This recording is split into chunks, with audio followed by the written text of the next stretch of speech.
Now, public service is associated with government and it is offered and guaranteed by the administrative bodies to its citizens. Many times it so happens that the government comes up with a very efficient plan to address the problem. So technology has actually helped you in terms of reducing the stress as well as the time factor.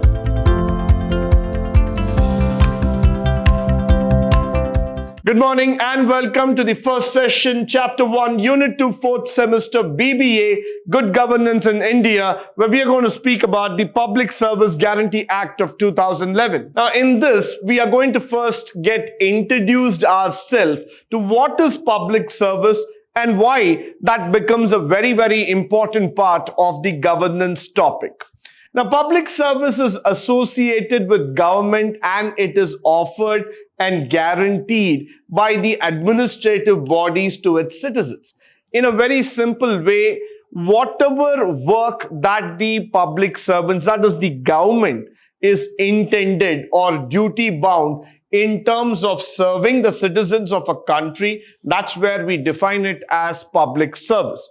Now, that public service can be in the form of waterworks or electricity, transportation, general amenities, civic amenities, or it might be anything related to the bill collection, payments, or services. But in general, when we say public service, that means the government is trying to coordinate between the citizens of the country and their various departments in terms of facilitating their services altogether. So now what happens in this entire transaction is that government has to first create a trust in the minds of people. Now, when you go to a water or bill situation or when you go to pay the electricity bill, you are guaranteed, you are confident about the factor that the payment that you have made will reach the government because the collection is done by a governmental body or an institution.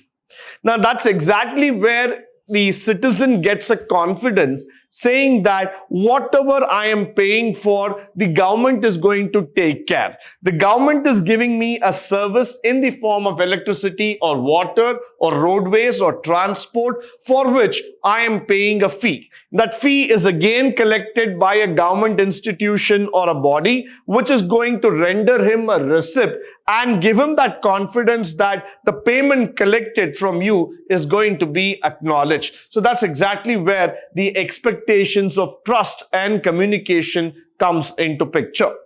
Followed by the government will offer through various tiers, that is through the state government, local government, and probably, whenever we talk about the equitable standards of living, opening up of schools, hospitals, running a public delivery system in order to improve the standard of people. And these are provided by the government to help the citizens and to live a better standard altogether. So whenever we talk about this factor called as equitable standards, the aim of the government is to make a service standardized, applicable, available, and accessible to each and every people in the country. Now, the government service is not something that is temporary, restricted, or selected kind of a system. It's an open system, which means anybody and everybody can access the entire system and they can keep running it. At the end of the day, when you start seeing this, you will start understanding at some point of time, we are actually helping people to grow in terms of the various standards and allocations altogether. So somewhere down the lane, we are understanding that the government wants to create a platform through which they can serve the people to whatever standards that is required and also address the basic needs of the people when time is required. Now, following which, the factors promoting the public service. Now, a public service in a country like India is very, very important and integral part of the governance process. And that's very important. We need to understand why. Because without proper delivery mechanism in place, we cannot deliver these services to the citizen. So it becomes very important for us that somehow we have to create a system through which we reach the public on time and we are able to handle their stress, handle their problems, offer them solutions that is needed every time. Now, for example, let's look into a general hospital or a government hospital altogether. Every day, hundreds and thousands of people would go to the hospital for their own needs. But if the government is not able to provide them with doctors or with basic facilities, the entire trust on the government in terms of running a public health care will go away. So that's exactly where in the public delivery system, you need to bring in the trust and communication factor. You will not be able to take any kind of assumptions in public delivery system, and rather you have to work on the real-time basis. So every time in government, we try to understand this factor clearly that the communication has to be real-time, the action has to be real-time, and the solution provided also needs to be realistic in nature.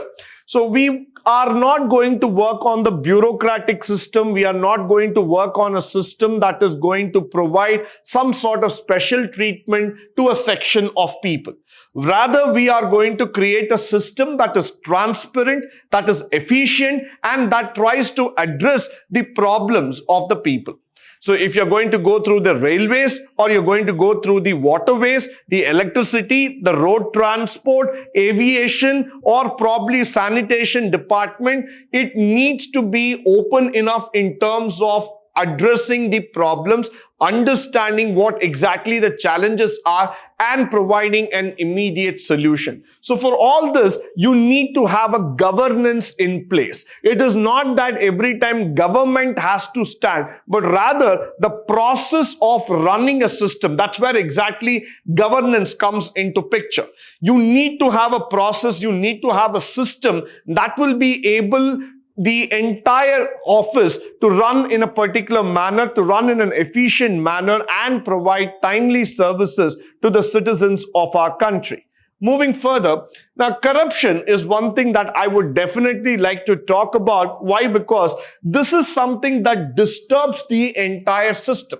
Now, whenever we say about like the 58% of the subsidized food grains from the central government does not reach the needed people, the group of people, 36% of it is being siphoned off in the supply chain. And this was a report that was given by the Planning Commission in the year 2009, which means to say that the gap that is being found in a public delivery system is very huge. Many times it so happens that the government comes up with a very efficient plan to address the problem. But the delivery system is not reaching the concerned people. Why? Because there's a lot of lacuna in terms of implementing that solution. So somewhere down the lane, we start seeing that corruption in every format, whether you're going to take it in form of cash, kind, compliments, or any kind of thing, would lead to a complete disruption of the system. So somewhere what happens is that people start losing trust over the government and the institutions. They start thinking that every government institution is a money-making instrument. So if I have to get my work done, for example, I have to get my ration card, or I have to get my Aadhaar card, or I have to get my PAN card, or I have to get my passport, I need to pay money.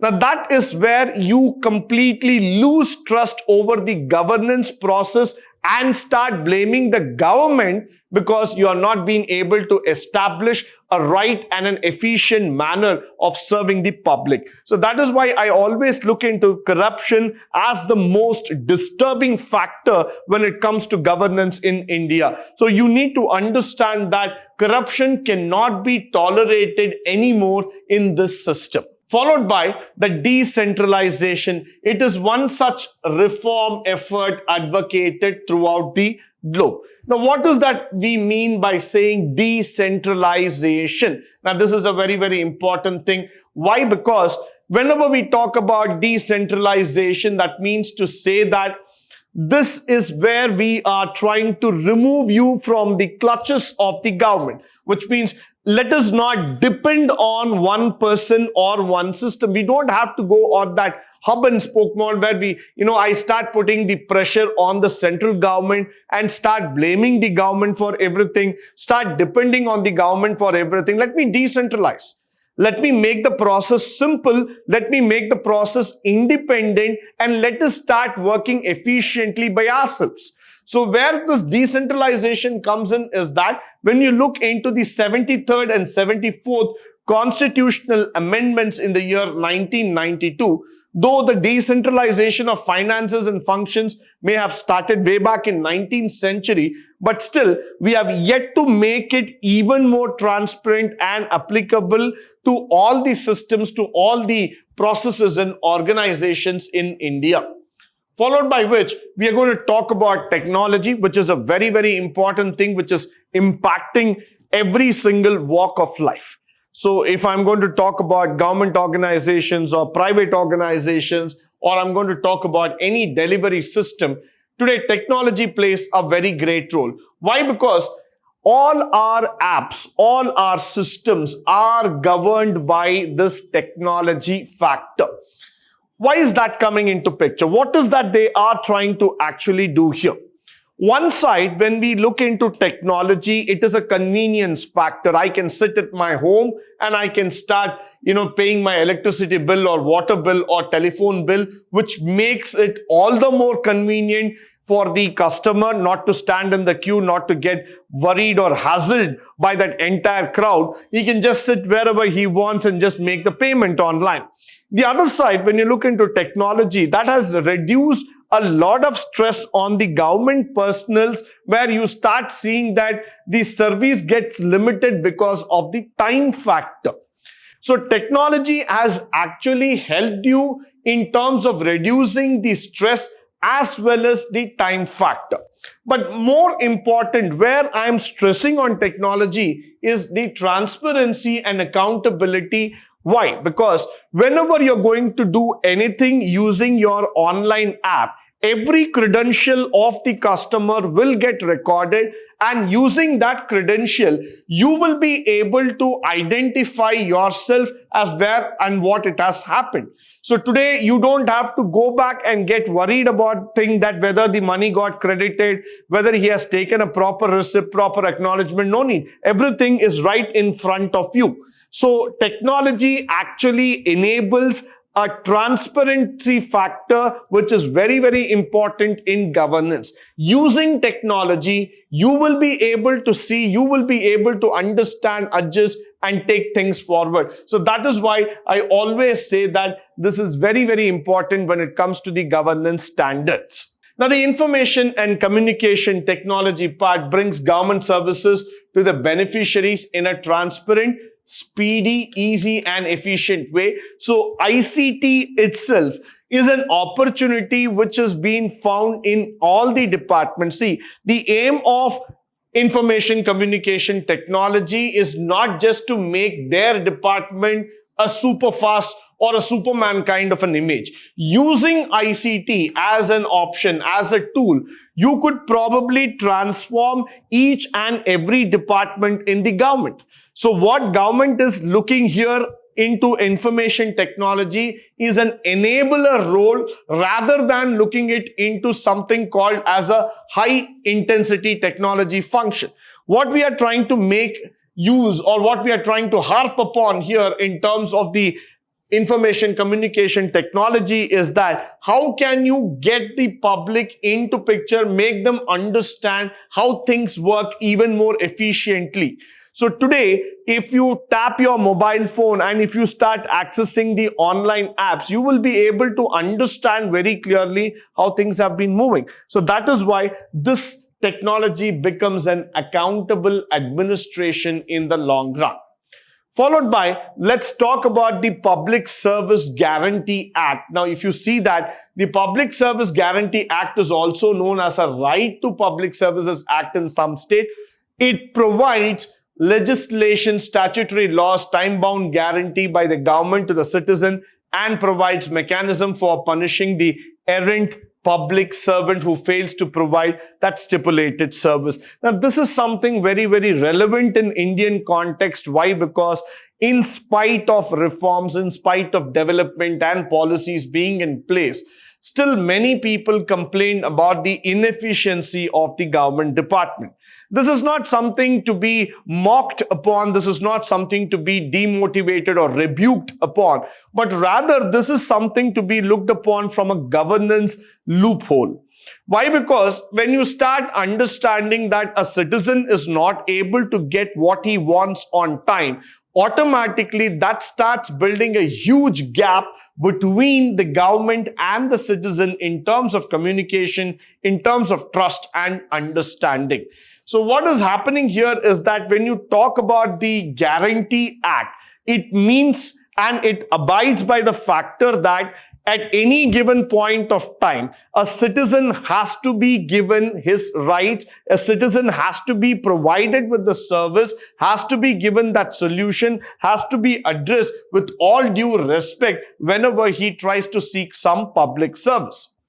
Now, the main provisions of the Act is right to public service, where the public by designated official within the stipulated time has to do that work, and he's been entitled to be questioned by the people, saying that how it has happened, what has happened, why it has not been taking place on time. All those functionalities are very, very important at any given point of time.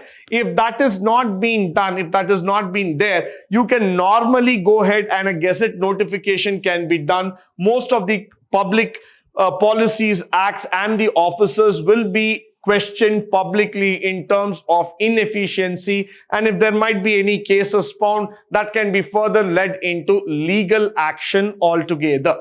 Now, another factor is that if he suppose fails altogether, there is a first appellate authority to whom the complaint would be raised. The first appellate authority, after making a hearing, can accept or reject the appeal based on the written order. And if it is being done, the applicant can present that factors to that, from which it will go to the second appellate authority, who will make a decision trying to understand in case how to go about taking the application or to reject it. Now, what is very, very important here is that I am enabling the citizen to come forward, put his complaint, go through step by step, understand what has been the problem, why that public servant has not been able to address, take care of the service, why is he not able to do his job that he is being designated to do. The question is not about just putting a case. The question is not about proving your rights or your might. The question is more about how does the system respond to the situation.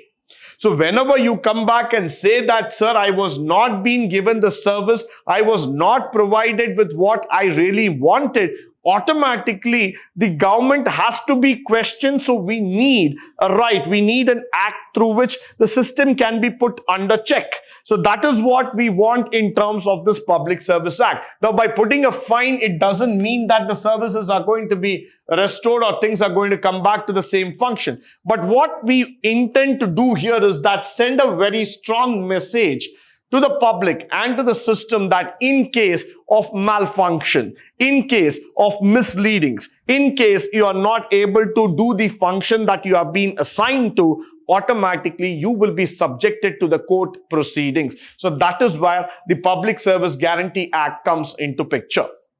Now, the Citizens Charter, which was first initiated in Britain and it came down in the year 1991, which means to say that the other governments like Australia, Belgium, we're talking about France, Portugal, Spain, Canada, United States, all started following this suit called a Citizens Charter. They have adopted this as a part, as a right of the citizen in terms of their national strategic objectives. So what is very, very important here is that the citizen is the most important part of the society. So the citizen has got all rights to question the government, to question each and every motive, to find out where a loophole is, and he needs to be addressed, he needs to be included in every single activity. Now, that is what is also being followed in India. Now, the most important thing that we are talking about a citizens charter is that they can be assessed by conducting surveys. They can be brought in by into some forum committee where a citizen would be asked to talk about or review about the punctuality system, promptness, behavior, and all other functions that are happening in a government service. So the citizen will now have an open right to go ahead and discuss what has been happening with the governmental departments. With this, I come to the end of today's session. I hope and believe that all the facts and figures that have been discussed through this session would be of a great use to you, both in terms of theory as well as in the practical walk of life. In the upcoming session, we will be discussing more about the Information Act, the right to information, and various other rights that enable a citizen to be a part of the good governance. But until then, stay tuned, stay blessed, and stay enlightened forever. Thank you once again for joining me today on this wonderful session.